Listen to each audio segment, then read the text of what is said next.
Hi there, hope you're having a good day. Welcome back to another video. I may have found one of the best hoop shoes this year, and this is the Nike GT Hustle 2.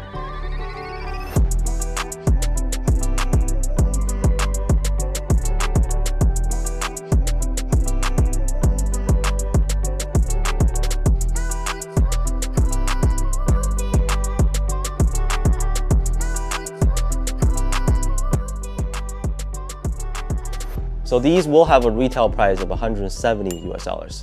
Just like other models from Nike's Greater Than series, they're definitely on the more expensive side, about $10 cheaper than the GT Jump 2, which I also genuinely enjoyed playing in. And the previous version of these guys was the GT Run. They decided to change the name to GT Hustle. Maybe they thought the name was confusing to people like Nora, who think that they were not for basketball. Okay? Wife is cute when she's mute. I don't know, but what I do know for sure is that this right here is an amazing shoe. I was super impressed with the comfort. Traction and cushion are just fine. Even the materials too, and they turned out to be surprisingly light. So much to talk about. You know that we never waste any time on this channel. All I ask is please consider subscribing to stay updated for a lot more exciting sneakers coming up. Let's get right into some details and its performance. Like all shoes from this Greater Than series, they come in a box with their corresponding logo on top. On the first look, I thought this was going to be a bulky and heavier shoe from the online images, but not at all. There's also a neon green colorway, but that one's a little too bright for me. It has a mesh toe box covered by a suede material. The panels on the upper also feature some canvas layers. Nubuck tongue, so materials-wise, this is actually a really good mix, and it feels nice and plush in hand, especially around the collar area, which we'll get into soon. From a top-down view, it also looks like a Nike SB Dunk to me. The heel is foamy on the outside, but firm enough inside. Cushioning, you have full-length Zoom Strobel, and the outsole is pretty unique. It's got a very interesting pattern of a bunch of pods. Inside the pods, you have a herringbone pattern, and they get smaller towards the middle area. Basically a translucent outsole on this colorway. Middle pods are solid rubber, and they don't feel very sturdy for outdoor use. This black colorway didn't pop as it did on the photos, but it still has like a nice spark of pink gradient on there. The upper is flexible. It gets more and more flexible after some break-in time. And again, they're actually very light. 375 grams for my size 10.5 pair. As a reference, they're lighter than the KD15, lighter than the Luka 1 and 2, even lighter than the Zoom Freak 4 and Zoom Freak 5.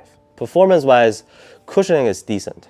Well, it's sufficient for me as someone who prioritizes cushion and comfort. If you like how the midsole feels from Nike shoes like the KD15 and Cosmic Unity 2, for example, with full-length Zoom Strobel, you won't be disappointed by these. It is a responsive setup, and the feedback was really consistent from front to back. Pretty nice and bouncy when you press down on the heel there. Now, the step-in comfort is probably more impressive. It's just a shoe that once you step your foot into it, you can immediately get a cozy wrap around your feet. Your ankle sits very comfortably inside. The materials do not restrain your movements in any way. Moving on to the traction, so this is not a squeaky outsole, but performance was great for me. You're probably not gonna hear any squeaks. This is on both a clean and dusty court, but in terms of getting to a hard and full stop, no problems from my experience. There was a fair amount of dust picked up, but it didn't really affect the grip. Again, I haven't used these outdoors.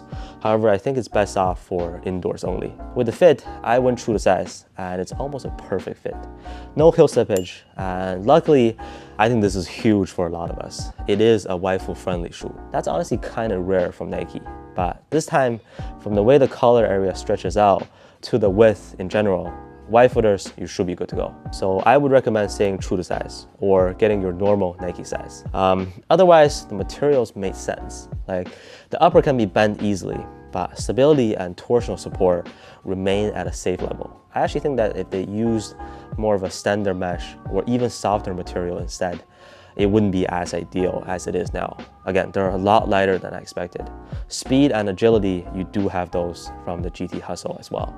Another way to describe how they feel, imagine wearing a pair of SB Dunks, but made for basketball with full-length Zoom Strobel and traction pods that work well on the bottom. Sounds weird, I know, but I'm loving it. Overall, this is just a fantastic all-around shoe. It gives you pretty much everything you need. And the biggest highlight to me was the comfort, especially the way the collar hugs around your feet. Reminds me a little bit of the very underrated budget shoe, the UA Jet 21. It's lightweight and flexible enough for faster movements on the court, but you also don't lose any upper stability. You can expect more updates on these as we go, but as of now, I would easily put this in my top 10 list for the year. Let me know how you feel about the GT Hustle 2 down in the comments. Are you excited to cop, or are you more interested in the other two, the Jump and the Cut? Thank you so much for watching, and I'll see you on the next one.